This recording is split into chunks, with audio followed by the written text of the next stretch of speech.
जय हरी. जेव्हा केव्हा साधन संपत्तीबद्दल गर्व निर्माण होईल, जेव्हा केव्हा स्वतःच्या कुठल्याही गोष्टीबद्दल अहमपणा निर्माण होईल, जेव्हा जेव्हा थोडासा उन्माद अंगात माज आल्यासारखा वाटेल, तेव्हा जगद्गुरु जगतवंद्य तुकोबारायांचा एक अभंग नक्की आठवायचा.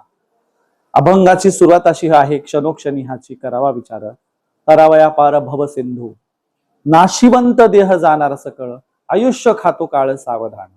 नाशिवंत देह जाणार सकळ ही ओळ आठवायची आणि मग आपण कमावलेला अहमपणा, संपत्ती, साधनता हे काय किती फोलपणाचं हे लक्षात येईल.